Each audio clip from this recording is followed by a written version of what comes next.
நான் சொன்ன இன்ஃபர்மேஷன், சொல்லக்கூடிய இன்ஃபர்மேஷன் யூஸ்ஃபுல்லாக இருந்துச்சுன்னா கமெண்ட்ஸில் எஸ்ன்னு டைப் பண்ணணும். ஓகேவா?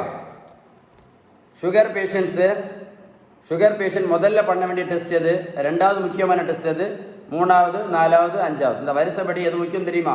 சுகர் பேஷண்ட்க்கு முதல் முக்கியமான டெஸ்ட் எது கேட்டிங்க அப்படின்னா ஃபாஸ்டிங் இன்சுலின். இது எதுக்கு ஃபாஸ்டிங் இன்சுலின் ரொம்ப முக்கியம் அப்படின்னா இன்சுலின் ரெசிஸ்டன்ஸை கண்டுபிடிக்க வேண்டிய டெஸ்ட் தான் ஃபாஸ்டிங் இன்சுலின். எதை கண்டுபிடிக்க வேண்டியது? Insulin resistance. இந்த இன்சுலின் இது கண்டுபிடிக்க இதான் முதல் இம்பார்ட்டன்ட். சரி தானே? ரெண்டாவது இம்பார்ட்டன்ட் எது தெரியுமா? C peptide. இதுதான் சுகரில் ரெண்டு டைப் உண்டு தெரியுங்களா? டைப் 1 டயபெட்டிஸ், இன்னொன்று வந்து டைப் 2 டயபெட்டிஸ். கேள்விப்பட்டிருக்கீங்களா? டைப் 1 இல்லை டைப் 2 கண்டுபிடிக்கிறது தான் சி பெப்டைட். சரியா? C peptide test. மூணாவது ஃபாஸ்டிங் பிளட் சுகர் போஸ்ட் பிரண்டில். அப்படின்னு என்னது? நம்ம வறுமையத்தில் பண்ணக்கூடிய டெஸ்ட். அப்புறம் சாப்பிட்டு 1.5 மணிக்கு நேரம் கழிச்சு பண்ணுவோம் இல்லை, அந்த டெஸ்ட் தான் இது fasting blood sugar post blood sugar.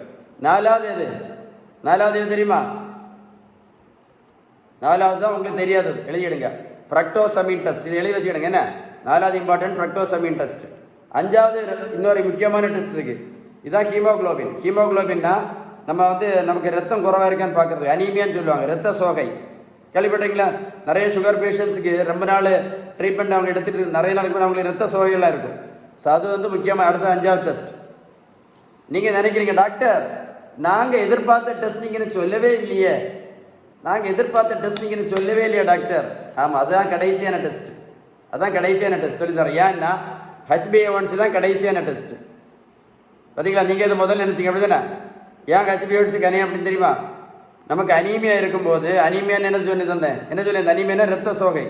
நம்ம இந்தியாவில் பார்த்தீங்கன்னா எல்லாருக்குமே மேக்ஸிமம் பார்த்தீங்கன்னா அனீமியா இருக்கும் நிறைய பேருக்கு. அதுவும் சுகர் பேஷண்ட்டு பல வருஷங்கள் டயபெட்டிக் பேஷண்ட் பார்த்தீங்கன்னா ரொம்ப அனீமியா இருக்கும் அவங்களுக்கு. ஸோ அனீமியா அல்லது வேற இருந்து ரத்த சோகை இருக்கும்போது இந்த HbA1c டெஸ்ட்டு வந்து அவ்வளோ கரெக்டாக இருக்காது. அதனால இதை கடைசியாக வச்சுருக்கேன். ஸோ முதல்ல சொன்ன 5 டெஸ்ட் தான் வெரி இம்பார்ட்டன்ட்.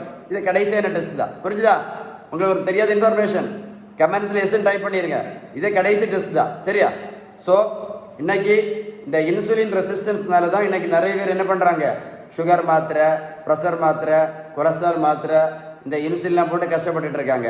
இந்த இன்சுலின் ரெசிஸ்டன்ஸை சரி பண்ணணும்னா இதை சரி பண்ண ஒரே ஒரு வழி தான் இருக்குது, ஈஸியான வழி. அதுக்கு பேர் தான் பேலன்ஸ் டயட். நீங்கள் பேலன்ஸ் டயட்டு கரெக்டாக ஃபாலோ பண்ணலேன்னு வைங்களேன், பேலன்ஸ் கரெக்டாக எடுக்கலைன்னா வாழ்க்கை முழுவதும் மாத்திரையும், வாழ்க்கை முழுவதும் இன்சுலினும், வாழ்க்கை முழுவதும் ஆஸ்பத்திரியும் தான். வேறு வழியே கிடையாது.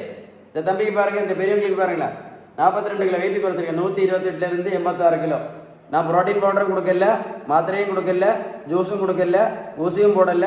இந்த பெரியவங்களை போய் நான் ரோட்டில் போய் நான் ஓடக்குன்னு சொல்லலை. நான் கொடுத்தது எல்லாமே பேலன்ஸ்டு டயட் மட்டும்தான். வீடியோவை மறக்காமல் லைக் பண்ணி ஷேர் பண்ண மறந்துடாதுங்க. Very useful video. சரியா? கமெண்ட்ஸில் எஸ் டைப் பண்ண மறந்துடாதுங்க. ஷேர் பண்ணுங்கள். ஓகே.